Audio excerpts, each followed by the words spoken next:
시작. 다니엘이 진술하여 가로되 내가 밤에 이상을 보았는데 하늘에 내 바람이 큰 바다로 물려 불더니 큰 짐승 넷이 바다에서 나왔는데 그 모양이 각각 다르니. 앉으시기 바랍니다. 아멘. 오늘 하나님의 말씀 다니엘서 7장 내 짐승을 통한 감흥이라는 제목으로 같이 나눠보길 원합니다. 제목이 마음에 와닿지 않죠? 내 짐승이다. 여러분 이 대목을 한번 읽어보신 적이 있는지 모르겠어요. 성경을 읽다 보면서 다니엘서 7장 상당히 어려운 대목입니다. 저도 넘어가고 싶은데 다니엘서를 하면서 다니엘서 7장을 안 할 수가 없습니다. 그래서 어쩔 수 없이 하나님께 맡기고 하는 겁니다. 여러분이 꾸었던 꿈 중에서 가장 무서운 꿈이 있다면 여러분 뭐겠습니까? 머릿속에 생각나는 게 있습니까? 저는 꿈을 자주 꾸는 편인데 저는 10년 전에 꾼 꿈이 아직도 생각납니다. 그때 바이러스에 관한 꿈이었어요. 바이러스가 세상을 시뻘겋게 물들이고 사람들을 땅 속으로 데려가는 꿈을 꿨습니다. 말은 안 되죠. 그런데 너무나 무서웠던 꿈이라 생각납니다. 요즘에 들어서 더 그게 생각나요. 그리고 또한 어두운 복도에서 누군가 저를 향해 마주오는 장면을 마주친 꿈이 있었습니다. 제가 10살 때 꾼 꿈, 30년 전에 꾼 꿈인데도 아직까지 생생하게 기억하고 있습니다. 오늘 다니엘의 비전 또한 마찬가지예요. 꿈입니다. 일어난 후에 그의 안색이 변했습니다. 그러니까 무서웠다는 거예요. 다니엘서 이 7장의 꿈이 왜 무서웠냐 이겁니다. 다니엘서 7장은 성경에서 가장 어렵다는 장들 중에 하나입니다, 여러분. 아직까지 저도 시원스럽게 이 장을 해석하거나 설교하거나 강해한 것을 저는 들어보지도 보지도 못했습니다. 얼추 맞는 것 같은 거는 봤지만은 딱 시원하게는 아니에요. 저도 더더욱 더 시원하게 할 수는 없어요. 하지만 저는 포커스를 최대한 간단하게 그리고 이 비전의 우선적인 목적이 무엇인지를 여러분과 나누면 되겠다 싶었습니다. 하나님께서 오늘 다니엘에게 비전도 주시지만은 감사하게도 또 뭘 주십니까? 읽어보시면 알겠지만 해석도 주세요. 100% 해석은 안 주시지만은 얼추 해석을 주십니다. 그런데 해석이 중요하다면은 해석만 주시면 되지 비전은 안 주셔도 됩니다. 한번 생각해 보십시오. 유명한 영화가 여러분 한 편 있다고 생각해 보세요. 유명하니까 영화를 한 장면 한 장면 대사 하나하나 분석해 준 평이 있을 겁니다. 리뷰가 있을 거예요. 그럼 영화보다 더 자세하게 조목조목 길게 설명이 돼 있는 그 평을 내가 다 한번 보면은 영화의 내용을 꿰뚫어 볼 수가 있습니다. 그렇죠. 영화 안 봐도 영화가 뭘 의미하는지 다 알 수가 있어요. 그런데 영화 안 보고 리뷰를 봤다고 해서 영화 봤다고 하진 않습니다. 마찬가지. 해설은 해설이고 영화는 영화. 비전은 비전이고 해석은 해석이에요. 제가 오래전에 샌프란시스코에 있는 어떤 갤러리에 유명한 화가 작품 전시회를 갔습니다. 제가 고상해서 간 건 아니고 할 게 없어서 그 당시에 그거 하길래 들어가서 봤어요. 많은 작품이 걸려 있었습니다. 살 걸어가다가 한 작품이 눈에 들어왔는데 들판에 그냥 바람이 선선히 부는 작품이었어요. 그냥 구석에 조그만 프레임에 걸려 있는 그림이었습니다. 근데 그것을 딱 보는데 발걸음이 멈추지를 않아요. 감흥이 밀려오는 겁니다. 감흥이. 해설도 없습니다. 그냥 초라히 걸려 있는 조그만 그림 한 장. 근데 지금도 그 감흥이 여전히 기억나고 있습니다. 외로운 그 느낌, 또 정겨운 느낌, 편안함과 쓸쓸함 이런 것들이 막 짬뽕이 돼가지고 다가오는 그 감흥. 그러니까 눈물이 없는 제가 눈물이 픽 도는 거예요. 그 앞에서. 누가 보면 대단한 사람이다라고 할 거예요. 그런데 제게 그런 감동이 느껴지는 겁니다. 해석이 뭔지는 몰라도 이 장면을 그린 사람과 내가 뭔가 통했다는 느낌. 그의 영감을 내가 공유했다는 느낌.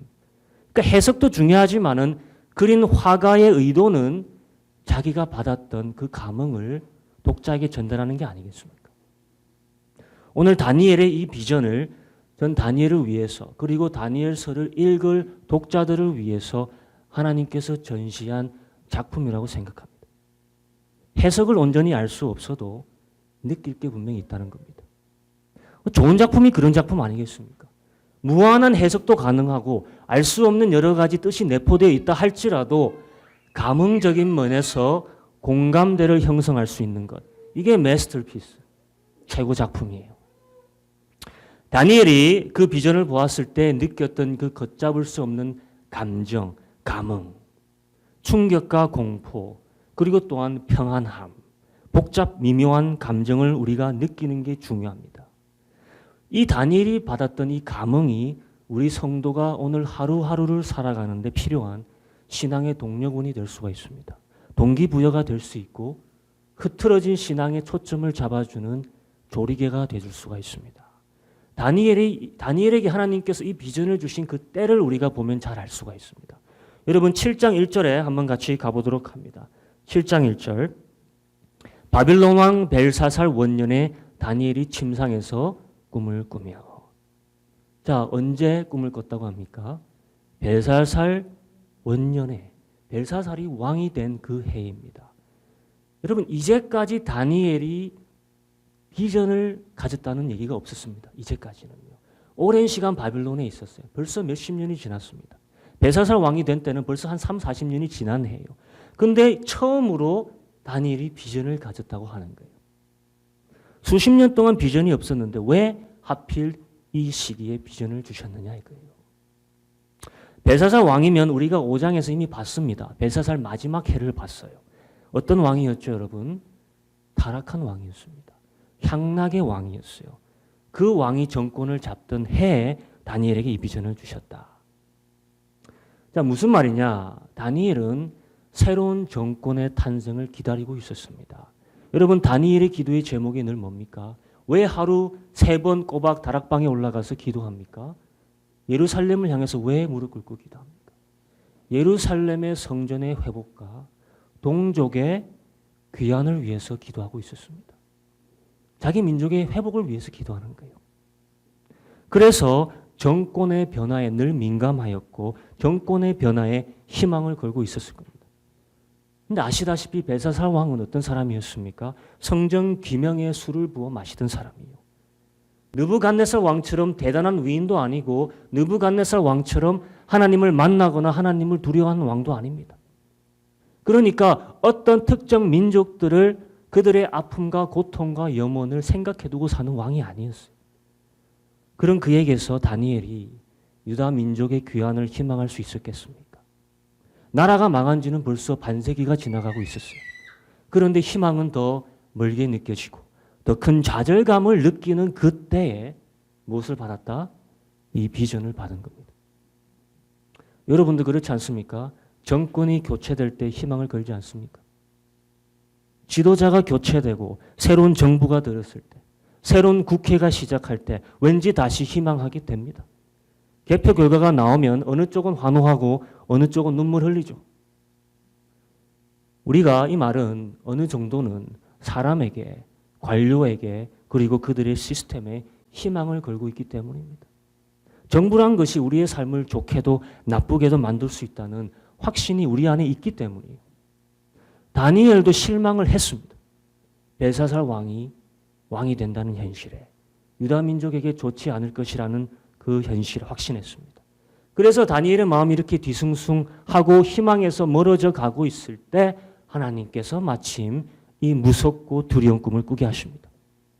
환상을 주시는데 시커멓고 두려운 바다에서 내 짐승이 스물스물 올라오는 장면이.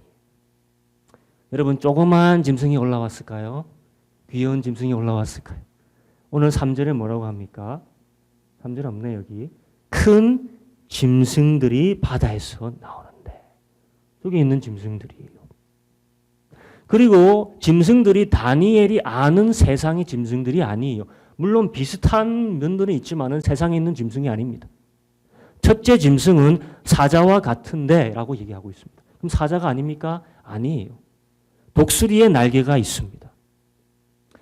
유심히 이 짐승을 보는데 그 날개가 뽑힘을 당했다고 합니다. 그리고 그 짐승이 땅에 사람처럼 서고 사람의 마음을 갖게 되었다라고 합니다.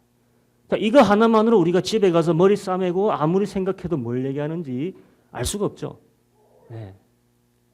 둘째 짐승이 뭡니까? 뒤에 나오는 짐승이 뭐처럼 보입니까?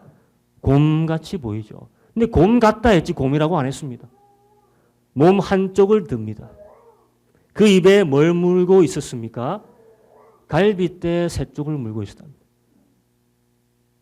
그 갈비를 먹었다는 거예요. 맛있겠죠? 맛있는 것 같은데 갈빗대 세 개를 먹고 뼈다귀만 입에 딱 물고 있었다는 거예요. 그리고 누가 또 이 곰 같은 짐승에게 말을 건넵니다. 고기를 더 많이 먹으라 이렇게 얘기합니다. 이게 무슨 말입니까 도대체? 세 번째 짐승은 표범 비슷하게 생겼는데 날개가 몇 개다? 4개가 달려 있어요. 머리도 몇 개다? 4개가 달려 있습니다. 자, 표범이 어떤 동물입니까? 표범의 특성은 세상에서 가장 빠른 동물. 날개까지 달렸어요. 근데 날개가 몇 개가 달렸습니까? 4개가 달렸어요. 그럼 얼마나 빠르겠습니까? 네, 엄청 빠르겠죠. 이 짐승이 다스릴 권세를 받았다라고 하고 있습니다. 그게 무슨 말이냐? 그 다음 짐승은 우리가 이제 제일 고민되는 짐승이에요. 왜냐? 뚜렷이 설명이 안 돼 있어요. 다니엘도 마지막 짐승이 제일 고민돼서 천사한테 물어봤습니다. 이 짐승에게서 느낀 점이 감정이 제일 무섭고 떨렸다는 거예요. 뒤에 무섭죠? 시커멓게. 생긴 것은 기억을 잘 못해요. 생긴 것을 묘사하기보다는 짐승을 봤을 때 다니엘이 자기가 느낀 점을 먼저 묘사하고 있습니다. 7절에 이렇게 하고 있습니다. 내가 이상 가운데 본 넷째 짐승은 무섭고 놀라우며 극히 강하며 큰 철이가 있어서 먹고 부서뜨리고 나머지를 발로 밟았으며 이 짐승은 전에 모든 짐승과 다르고 또 10뿔이 있으므로. 자, 그 앞전에 세 짐승도 무섭고 놀랐습니다. 그런데 이 짐승을 보니까 그 앞에 건 아무것도 아니에요. 생긴 것도 끔찍하고 무섭지만은 그 짐승의 파워, 강력함에 놀랐다는 겁니다. 극히 강하여. 자, 이가 뭘로 이루어져 있습니까? 이빨이요. 철로 되어 있습니다. 철보다 강한 건 없습니다. 그 당시에는요. 다 먹고 부서뜨리고 발로 밟다. 그러니까 거침없이 다 파괴하는 괴물입니다. 괴물. 세상의 동물이 아니에요. 괴물입니다. 잔인함과 포악함이 있어 앞전의 짐승들보다 월등하며 머리에 무서운 뿔이 몇 개가 있습니까? 몇 개가 있어요. 앞에 짐승들 뿔이 있습니까? 없습니다. 여러분 뿔 있는 동물이 그렇게 많지가 않아요. 동물의 왕국 보면은 얼마 없습니다. 뿔이 있다는 것은 뭘 의미합니까, 여러분? 들이 받을 수 있다는 힘이 있는 거예요. 힘이 있다는 겁니다. 또 정복함을 의미합니다. 뿔이 있다는 거는요. 그런 뿔이 10개가 있어요.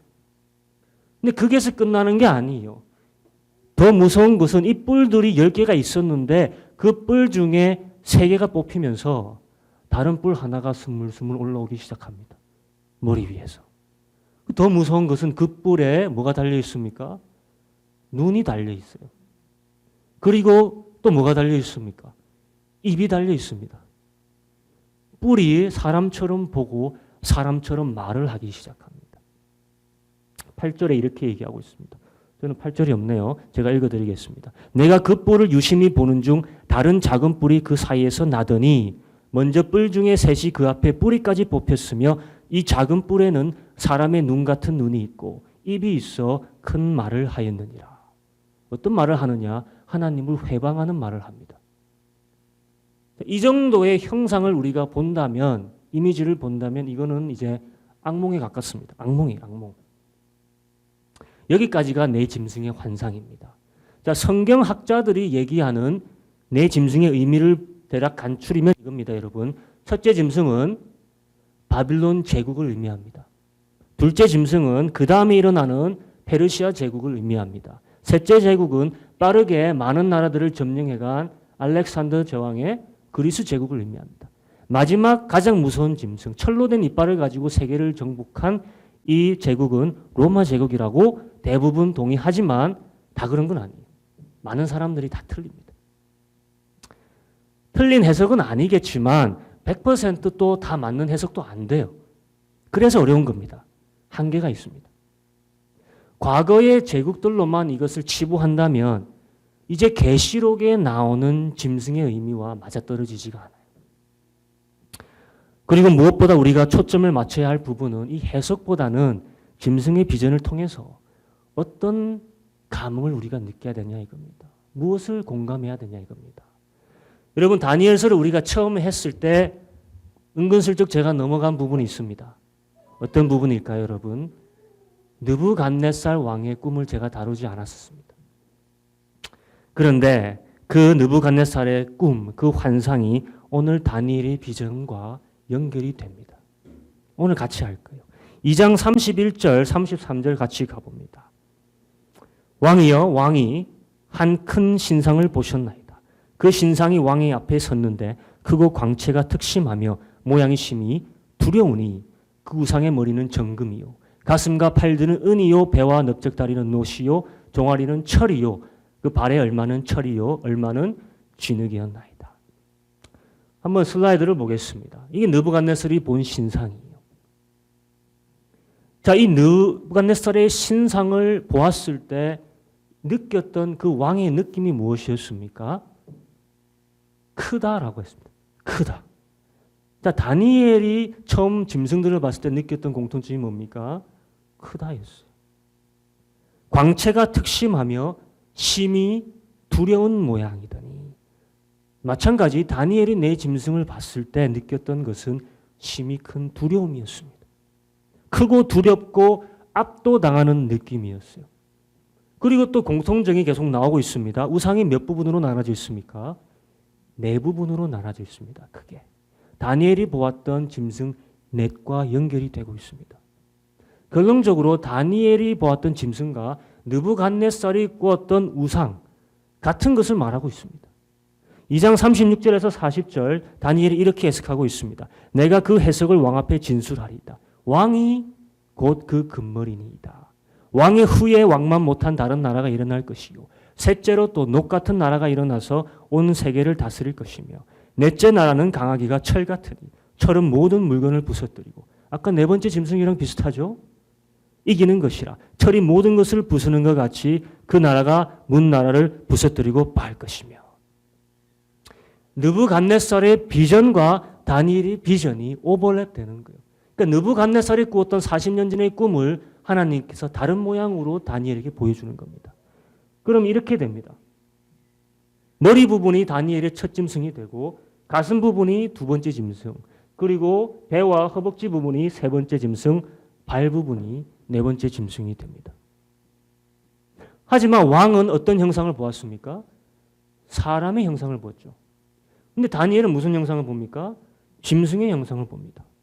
또 왕은 머리에서 내려갈수록 이 가치가 어떻게 됩니까? 가치가 떨어지죠. 맞죠? 금에서 은으로, 은에서 구리로, 구리에서 철로 가고 있습니다. 철에서 진흙으로 가요. 그리고 위에서 내려가면 내려갈수록 짐승은 어떻게 됩니까? 더 무서워지고 더 강해집니다. 뒤에 왕국으로 가면 갈수록 어떻게 진다는 겁니까? 내려갈수록 더 암울해지고 그 가치는 폄하되어지며 떨어지며 더 잔혹한 인간 나라들을 이루게 된다는 것입니다. 자, 이 모든 것을 종합해서 비전으로 본 사람이 또 한 명 더 있습니다. 바로 요한계시록의 저자 요한이에요. 그러면 적어도 세 명이 같은 비전을 다르게 봤습니다. 한 작품을 다른 방법으로 세 번 하나님께서 전시해 주시는 거예요. 그만큼 중요하다는 거겠죠. 그럼 우리가 사도 요한이 본 비전으로 같이 갔으면 좋겠습니다. 요한계시록 13장에 나오고 있습니다. 요한계시록 13장 1절에서 2절을 제가 읽어드리겠습니다. 내가 보니 바다에서 한 뭐가 나옵니까?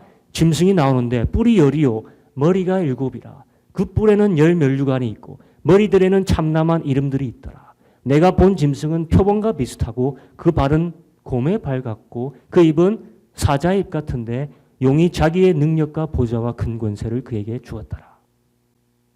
자, 다시 유심히 봅니다. 2절을 보면은 다니엘의 비전에서 나왔던 짐승들의 특성이 다시 다 나오고 있습니다. 표범이 나오고 있죠. 곰이 나오고 있죠. 사자의 모습이 나오고 있죠. 그리고 알지 못하는 그 네 번째 짐승도 이 짐승의 일부이자 그 전체를 이루는 모습입니다. 그래서 도합 머리가 몇 개가 되겠습니까? 7개요. 다니엘이 보았던 짐승들이 모두 합체된 짐승이 요한계시록에 나오고 있습니다. 이것을 그림으로 대충 보자면 이런 모습이라고 상상할 수 있습니다. 머리가 몇 개입니까? 7개가 되는 겁니다. 자, 다니엘이 봤던 짐승 하나만 꿈에서 봐도 무서울 것 같은데 그 짐승들이 다 합해진 모습들을 본다고 생각해 보십시오. 이 모습을 우리가 상상하고 싶진 않습니다. 근데 누가 상상하라고 이 비전을 우리에게 주시고 있습니까? 하나님께서 주시는 거예요. 이 이미지를요. 왜 그렇겠습니까? 도움이 되겠으니까 주시는 겁니다. 도움이 되겠으니까. 다시 돌아가서 느부갓네살 왕이 꾸었던 꿈의 해석을 봤을 때 내 왕국이 있었습니다. 맞죠? 내 왕국은 내 짐승을 의미했습니다. 첫째, 바빌론. 둘째, 페르시아. 셋째, 그리스. 넷째, 로마.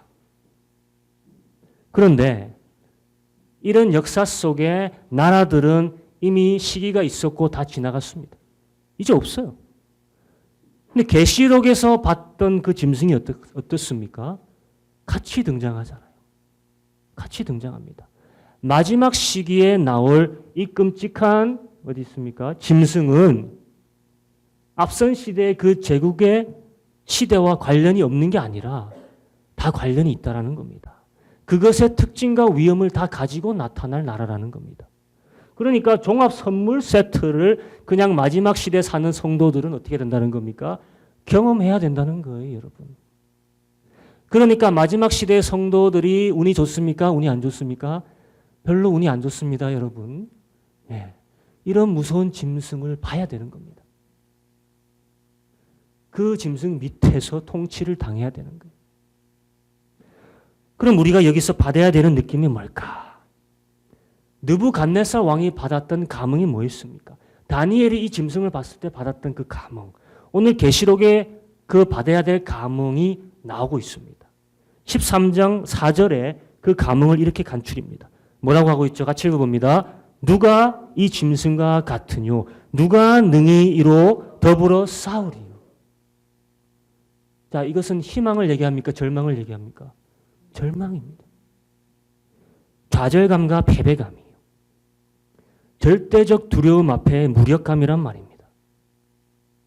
만약 이런 짐승이 우리의 삶을 움켜쥐고 놓아주지 않으면 여러분 방법이 있습니까? 우리의 삶을 부수고 빨른다면은 우리는 그저 두려워서 기절하고 어떻게 할 도리가 없습니다. 이런 무섭고 절대적인 힘을 가진 짐승, 통치자, 통치 정부가 들어설 것이고 사람이 취할 수 있는 방법은 두 가지밖에 없습니다. 하나는 그냥 절망하든지 하나는 절망을 경배로 피하든지. 세상의 모든 사람은 어떻게 하기로 작정합니까?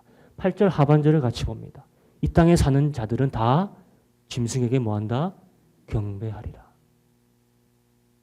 무서우니까 어떻게 합니까? 경배하기로 작정하는 거예요. 두려우니까. 그럼 여러분 이제 아셔야 됩니다. 짐승의 결국 목적이 무엇입니까? 여러분 짐승의 목적이 민주주의를 일으켜서 시민사회를 이룩하는 겁니까? 경제대국을 만들어서 다 잘 먹고 잘 살게 하는 거? 아니에요. 문화강국을 만드는 것도 아닙니다. 모든 사람을 자신 앞에 꿇어서 뭐 하는 거죠?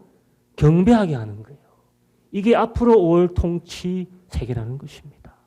막강한 권력과 철장 같은 피의 통치로서 세계 모든 자에게 그는 마지막에 경배를 받을 것이라는 거예요. 그럼 이제 이해가 됩니다. 왜 느부갓네살 왕에게 짐승의 모습이 아니라 무슨 모습으로 보여주셨죠? 우상의 모습으로 보여주셨죠. 섬겨야 할 위엄과 광채를 띤 우상의 모습으로 다가옵니다. 이방인들에게는요. 끔찍한 괴물의 모습으로 다가오지 않았습니다. 내 짐승의 조합이 끔찍하고 괴상한 괴물체였지만은 이방인 왕 느부갓네살 왕에게는 웅장하고 빛나고 섬기고 싶은 마음이 드는 뭘로 등장했습니까? 우상으로 등장했어요.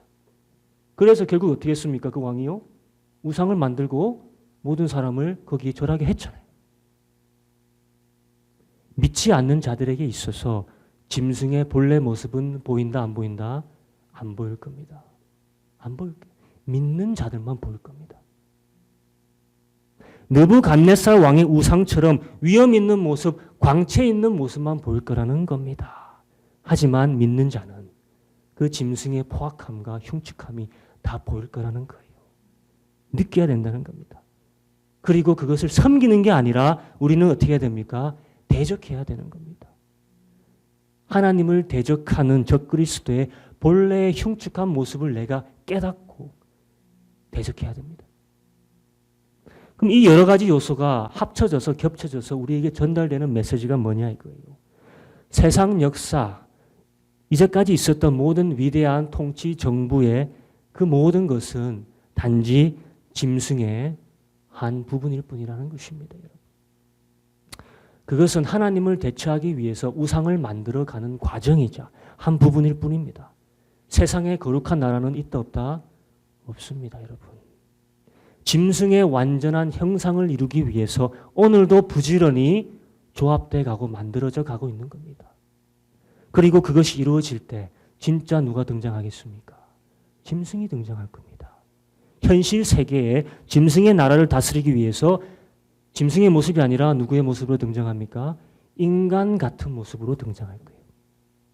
계시록 13장 15절을 보면은 짐승의 등장에 이어서 바로 짐승의 우상이 등장합니다. 저가 권세를 받아 짐승의 우상에게 생기를 주어 짐승의 우상으로 어떻게 하고요? 말하게 하고 짐승의 우상에게 경배하지 아니하는 자는 며칠든지 다 어떻게 한다? 죽이게 하더라. 짐승의 목적은 우상을 통해 사람에게서 경배받는 것입니다. 우상을 통해서요. 여러분 하나님의 목적이 뭘까요? 하나님의 목적은 누구를 통해서 경배받기 원하시는 겁니까? 인자 예수를 통해서. 하나님의 아들 살아계신 예수를 통해서. 근데 짐승의 목적은 죽어있는 우상을 통해서 경배받기 원합니다. 사단은 우상을 통해 경배받기 원합니다. 왜 그런지 압니까? 그것이 하나님에 대한 가장 신랄한 모독이 되기 때문이에요, 여러분. 사단은 하나님을 공개적으로 모함하고 싶어 합니다. 그것에 대한 희애를 느끼고 있고 그것이 그를 높이는 고상한 일이라고 생각하는 게 사단이에요.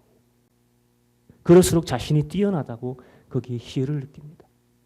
그래서 어떤 죄가 세상에서 가장 큰 죄입니까? 우상 숭배의 죄가 가장 큰 죄입니다. 10계명의 가장 첫 번째 계명, 둘이가 뭡니까? 우상 숭배하지 말라는 거예요. 우상 숭배는 누구를 직접 경배하는 겁니까? 사단을 경배하는 겁니다. 어떤 우상이든지. 그런데 마지막 날에는 이 원색적인 우상 경배에 누가 동참한다는 거예요? 모든 세상이 우상 경배를 한다는 겁니다. 모든 세상이. 그때 성도는 어떻게 해야 되냐 이겁니다. 이런 짐승한테 잡혀서 죽임을 당하는 성도들을 보고 우리는 무엇을 느껴야 됩니까? 좌절이겠습니까? 두려움에서 끝내야 되겠습니까? 그러려고 비전을 주신 게 아니겠죠. 무력감과 공포감을 극대화되면 될수록 우리는 누구를 더 바라보게 될 수밖에 없습니까? 예수 그리스도 하나님밖에 바라볼 수밖에 없습니다. 내가 의지하던 모든 곳에서 나의 의지가 누구에게로 옮겨지게 됩니까? 하나님에게로, 예수에게로 옮겨지게 됩니다. 느부갓네살 왕이 그 우상을 동경하고 있었는데 갑자기 무슨 일이 터지는지 압니까? 여기서 이제 우리는 희열을 느껴야 돼요. 이 감흥을 가지고 이제 집에 돌아가야 됩니다. 2장 34절 35절 왕이 보신즉 사람의 손으로 하지 아니하고 뜨인 돌이 신상의 철과 진흙의 발을 쳐서 부서뜨리매 때에 철과 진흙과 녹과 은과 금이 다 부서져 여름 타작마당에 겨같이 되어 바람에 불려 간 곳이 없었고 우상을 친 돌은 태산을 이루어 온 세계에 가득하였었나이다. 우상이 날라온 돌에 의해서 어떻게 됩니까? 그냥 박살이 나버리는 겁니다. 우리가 평상시 생각하는 돌이란 것은 무엇입니까, 여러분? 돌이란 것은 가치가 있습니까? 별 가치가 없죠. 생명력도 없는 겁니다. 돌이란 것은요. 그게 일반적인 돌이에요. 그런데 오늘 이것은 사람의 손으로 뜨인 돌이 아니라고 하니까 누구의 손으로 뜨인 돌이겠습니까? 하나님의 손으로 뜨인 돌이에요. 하나님의 돌이 혜성같이 날아와서 우상의 발을 쳐서 부서뜨립니다. 근데 발이 어느 부분입니까, 여러분? 가장 무섭고 가장 떨리는 부분이 네 번째 짐승의 부분이 그 발 부분입니다. 그러니까 가장 두려웠던 그 부분이 사실상 가장 연약한 부분이 되어버리는 겁니다. 가장 빈약한 부분이 되어버리는 거예요. 그 10뿔 10나라 네 번째 짐승과 더불어 모든 나라들도 함께 이 돌을 맞고 완전히 박살이 나버립니다. 이제까지 쌓아왔던 모든 역사 속의 나라의 흔적들을 타작마당에서 겨 흩듯이 다 날려보낸다는 거예요. 흔적 없이. 그리고 우상을 친 그 돌은 어떻게 됩니까? 태산을 이루게 됩니다. 전 세계에 가득해졌다. 누구의 나라입니까? 예수 그리스도의 나라, 하나님의 왕국. 모든 세상의 나라를 박살내고 이제는 새 왕국을 이루신다는 약속입니다. 그럼 여기에 성도의 희망이 있겠죠. 여기에 성도의 기쁨과 소망이 있습니다. 그럼 우린 절망에서 끝날 게 아니라 이제는 인내하며 기다려야 된다는 것이죠. 결론 짓습니다. 다시 돌아가서 다니엘이 느꼈던 그 공포에서 이제는 공포를 하나님께서 어떻게 해소시켜 주는지 보기 원합니다. 공포가 이제는 희망으로 바뀌는 대목을 같이 봐야 돼요. 다니엘서 이어서 9장, 다니엘서 7장 9절에서 12절 같이 봅니다. 내가 보았는데 바로 네 번째 짐승을 보고 이 비전을 보여주십니다. 왕자가 놓이고 옛적부터 항상 계신 이가 좌정하셨는데 그 옷은 희기가 눈 같고 머리털은 깨끗한 양의 털 같고 그 보좌는 불꽃이며 바퀴는 붙는 불이며 불이 강처럼 흘러 그 앞에서 나오며 그에게 수종하는 자는 천천히요 그 앞에 시위한 자는 만만이며 심판을 베푸시는데 책들이 펴놓였더라. 그때 내가 그 큰 말하는 작은 뿔의 목소리를 하여 주목하여 보는 사이에 짐승이 죽임을 당하고 그 시체가 상한 바 되어 붙는 불에 던진 바 되었으며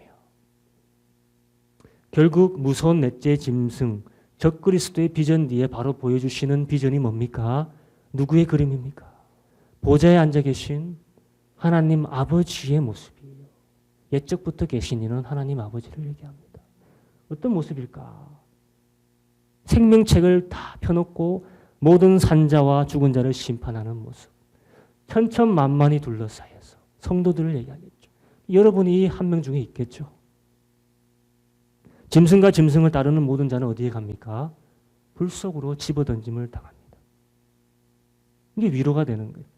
근데 더 큰 위로를 또 준비해 주고 계십니다. 작품을 하나 더 준비해 주고 계세요. 감흥의 클라이맥스를 하나 더 준비해 주셨습니다. 그게 다음 절입니다. 13절, 14절.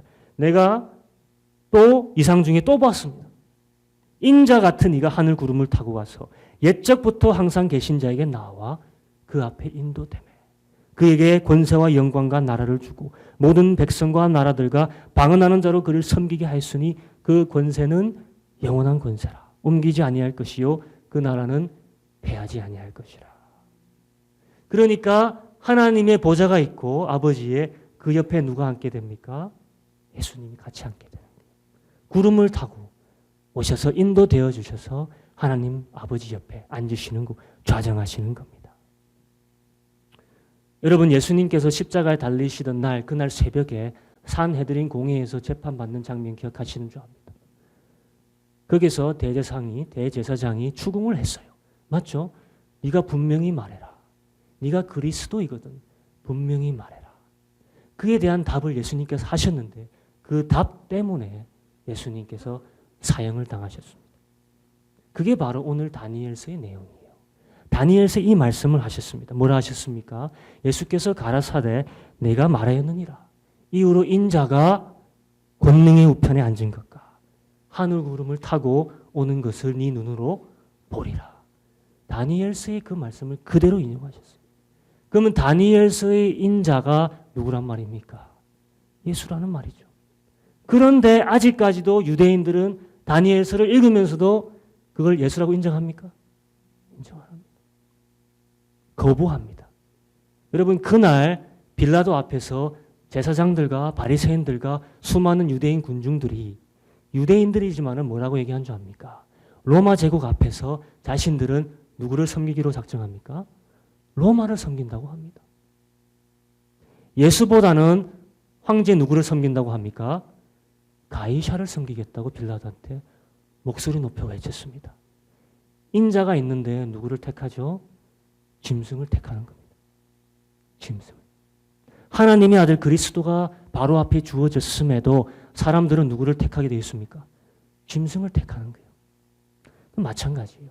이 마지막 때가 언제가 될지는 알지 못하지만 여전히 종교 지도자들, 정치 지도자들, 그리고 그들을 따르는 세상의 대부분의 사람들은 누구를 택할 것이다? 짐승을 택할 겁니다. 그리스도가 내일 당장 구름을 타고 오신다고 해도 많은 사람들은 여전히 짐승을 택할 거예요. 우상을 경배할 것입니다. 전에도 그랬고 슬프지만은 앞으로도 그럴 겁니다. 그러나 우리가 위로 삼을 것은 주님께서 곧 오신다는 겁니다. 약속하신 대로 뭐를 타고 오십니까? 구름 타시고 나팔 불 때 세상의 왕들을 다 쓸어모아서 다 심판하시려고, 짐승과 거짓자들은 속출해서 유황불에 던져 넣으시려고, 그리고 그의 나라를 세우시고 혼자서 다스린다고 했습니까? 누구와 다스린다 했습니까? 27절을 보세요. 나라와 권세와 온 천하 열국의 위세가 지극히 높으신 자의 누구에게 붙임바 됩니까? 성민에게, 성도들에게 붙임바 되리니 그의 나라는 잠깐 있다 가는 게 아니라 영원한 나라. 모든 권세 있는 자가 다 그를 섬겨 복종하리라. 그의 성도들과 주 예수가 함께 다스리는 나라가 될 거답니다. 그러니까 그 환란을 견디고 이 환란에서 죽임을 당한 성도들과 모든 박해와 핍박에서 순교한 자들과 같이 예수님께서 1000년 동안 다스릴 것입니다. 여러분 그때 한번 같이 예수님과 다스리고 싶지 않으십니까? 짐승의 두려움을 극복하시겠습니까? 예수를 붙잡고 견딘 자들에게, 짐승의 두려움 앞에서도 예수의 형상을 붙잡고 예수를 붙잡고 견딘 자들에게 그런 영광이 주어진다는 것이에요. 그러라고 이 비전을 주신 거겠죠. 짐승의 존재에 무서운 마음이 들다 하더라도 예수의 강림하심과 하나님의 보좌를 그리면서 그걸 내 마음으로 오늘도 느끼고 느껴서 그 훈련을 통해서 그 두려움을 이제는 떨쳐내라는 겁니다. 실상 거기에 그 시대에 사는 성도들일지라도 떨쳐낼 수 있다는 거예요. 오늘 하나님이 우리에게 보여주신 이 최고의 작품 마스터피스는 세상의 역사의 모든 것을 함축적으로 보여주는 장면입니다. 작품이에요. 인간의 탐욕이 이루어온 세상은 결국 누가 다스리게 됩니까? 짐승이 다스리고 누구를 경배해야 됩니까? 짐승을 경배해야 됩니다. 하지만 짐승이 다스리는 세상을 누가 탈환합니까? 예수님이 탈환하고 그가 영원히 통치하실 거다. 이것이 그 한 장면으로 다 보여주시는 거예요.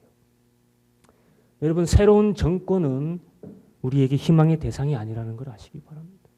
또한 새로운 정권이 우리의 절망의 대상도 아닙니다. 다니엘이 새로운 정권에 대한 절망감을 느끼고 있었을 때 그때 주신 메시지예요. 어떤 정권만이 영원합니까? 예수 그리스도가 이루실 그 나라만이 영원하십니다. 시간 우리 같이 기도하기 원합니다. 우리가 세상을 바라보면서 너무 웃고 울고 거기에 너무 좌지우지 되지 않기 원합니다. 우리는 하나님이 이루실 공의의 나라를 생각하면서 거기에 웃고 울기를 원합니다. 그리고 지금 세상이 힘들고 어렵다 할지라도 종국에 가서는 우리는 예수 그리스도와 같이 영원히 통치할 것이다. 지금 당장 어려운 문제들이 있으신 분들, 아무리 어렵다 하더라도 이것만큼 무섭고 두렵겠습니까? 우리에게 해결책을 이미 주셨습니다. 예수 그리스도. 예수 그리스도가 오시면 모든 것이 다 해결됩니다.